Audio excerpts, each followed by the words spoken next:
ভাই আপনি মসজিদে 10টা করেন, আপনার নিজের টাকা দিয়ে যদি মসজিদ 10টা করেন, 1 টাকা জাকাত দেন নাই, আপনার তো ওই জাকাত বরাবর কোনো যাবে না, যাবে বলে? আর জাকাত দেওয়াটা কি ফরজ। আপনি ফরজের কোনো খোঁজ খবর নাই, কিন্তু আপনি মসজিদ 10টা করে দিচ্ছেন, 10 জায়গায় যা নাম উঠেছে যে আজকে কিন্তু আমি দান করে আসছি, এরকম করে আসছি, কিন্তু জাকাত দেন না। সে জানে যে গরিব অসহায় মানুষদেরকে দান করলে আল্লাহ রাব্বুল আলামিন সম্পদ কমান। দেখেন, যেটা বলছিলাম যে জাকাতের অর্থটা কি ভাই? উচ্ছিষ্ট, ময়লা। আপনি দেখবেন যে দুনিয়ার মধ্যে যা কিছু আছে সব জায়গার মধ্যে কি আছে? ময়লা আছে। আর ময়লা যতক্ষণ পর্যন্ত আপনি পরিষ্কার না করবেন, পৃথিবীর যে কোনো জায়গায় আপনি দেখেন, আপনি আপনার নিজের বডির মধ্যে দেখেন, আপনি যদি ক্ষেত খামার দেখেন সেখানে দেখবেন, এখন ময়লাটা যদি আপনি পরিষ্কার না করেন তাহলে ওই জিনিসটা কি হয় না? সচল হয় না, ওই জিনিসটা দুর্বল হয়ে যায়। ঠিক আপনার সম্পদ যেটা দিচ্ছে আল্লাহ তাআলা, এই সম্পদের মধ্যে ময়লা আছে, আর সেই ময়লাটার নামই হলো যাকাত। সেই ময়লাটার নাম কি?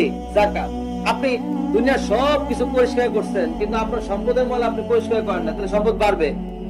সম্পদ বাড়বে? বলেন, পারবে। আল্লাহ তাআলা কি করছেন? আল্লাহ তাআলা বলছেন যে আমি যারা এই যাকাত দিবে না, আমি তাদের মাল সম্পদ ধ্বংস করে দিব। শেষ টাইমে যায় বা কোন এক সময় যায় আপনি যাকাত দিচ্ছেন না, টাকা জমা রাখছেন, সেই টাকা খরচ হচ্ছে কোথায়? এনাম মেডিকেল। কোন জায়গায় খরচ হয়? এনাম মেডিকেলে, বারডেম হাসপাতালে।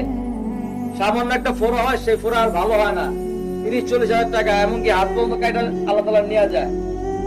আপনি তো বলছেন যে কি রে ভাই হাত কাটলো কি লিগা? সেই কাহিনী কি যে আপনি যাকাত ঠিক মতো দেন নাই, সম্পদ ঠিক মতো দেন নাই, বরকত উঠে গেছে আপনার শরীর থেকে।